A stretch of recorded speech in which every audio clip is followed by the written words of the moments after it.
Hello my dear students. तो आज से ना अपने एक एक अकाउंटिंग कॉन्सेप्ट पकड़ेंगे, उसको समझेंगे छोटा छोटा वीडियो में। कोशिश रहेगा मेरा 2 से 3 मिनट का वीडियो ही एक एक में डेडिकेट करने के लिए, या उससे भी कम में यदि हम समझा पाए तो और भी बढ़िया। ठीक, सब पहला यदि पकड़ते हैं तो हम लोगों ने नामकरण तो कर ही दिया था पिछले वीडियो में। Going concern concept. Sir going concern concept तो एक फंडामेंटल अकाउंटिंग एजम्पशंस है सर, एज पर अकाउंटिंग स्टैंडर्ड 1। इसको मानते कि हर बिजनेस में बाय डिफॉल्ट है, यदि नहीं है तो बोलना पड़ेगा। ठीक है, बार बार चिक के बोलना नहीं है कि मैंने इस बार का जो अकाउंटिंग किया है ना गोइंग कंसर्न कंसेप्ट के हिसाब से किया, गोइंग कंसर्न कंसेप्ट के हिसाब से किया, इट इज एज्यूम। लेकिन हाँ, यदि कोई साल फॉलो नहीं करते हो तब आप बता देना कि मैंने गोइंग कंसर्न फॉलो नहीं किया हुआ है।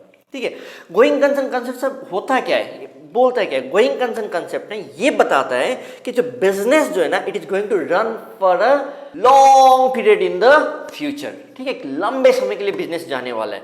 ठीक है, ये ऐसा नहीं कि बिजनेस कल परसों बंद हो जाने वाला है, क्योंकि यदि ऐसा होता है तब तो कोई इन्वेस्टर इन्वेस्ट ही नहीं करेगा और बिजनेस तो कभी भी बंद हो सकता है। आपने जो मशीन खरीद के रखा हुआ है जो कि 10 साल 20 साल तक चल सकता है, तो आपको तो मालूम ही नहीं हो, तो आपको तो मालूम है कि बिजनेस बंद होने वाला है। नहीं, अपने क्या एज्यूम करते हैं कि कोई भी बिजनेस का जब हम लोग अकाउंटिंग करते हैं तो हम लोग एज्यूम करते हैं कि बिजनेस एक लंबे समय के लिए जाने वाला है, लंबे समय के लिए। ठीक है, for a long period of time.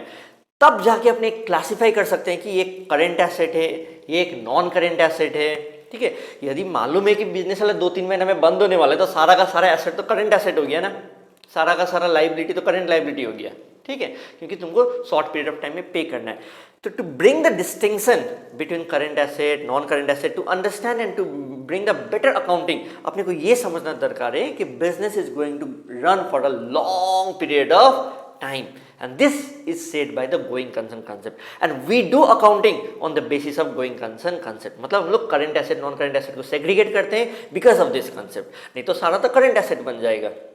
ठीक है, और हम लोग current liability non current liability segregate करते हैं because of this concept. And because हम लोगों को मालूम है कि एक मशीन खरीदा हुआ है 8-10 साल 20 साल जो इतना भी जाने वाला है, तो हम लोग उसी हिसाब से ही अकाउंटिंग करते हैं, उसी हिसाब से उसको एसेट मानते हैं और उसको सालाना कुछ कुछ डेप्रिसिएशन हम लोग उसमें चार्ज करते रहते हैं।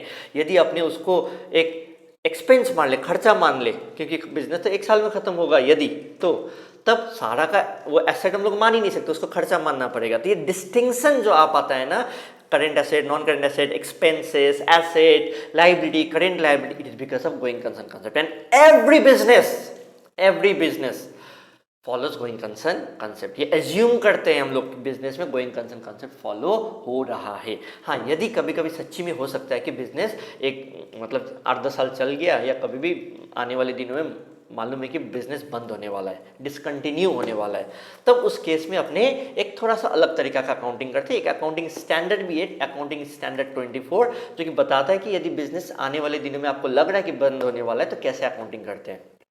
ठीक है, तब आपको डिस्क्लोज करना है, और कुछ कुछ जो सिस्टम है वो बाद में सीखेंगे इन फ्यूचर, अपने कॉलेज में या हायर स्टडीज में सीखेंगे। लेकिन फिलहाल के लिए इतना समझो कि हर बिजनेस के बैकग्राउंड में क्या है, एज्यूम करके क्या रखा हुआ है, that it is doing business for a going concern।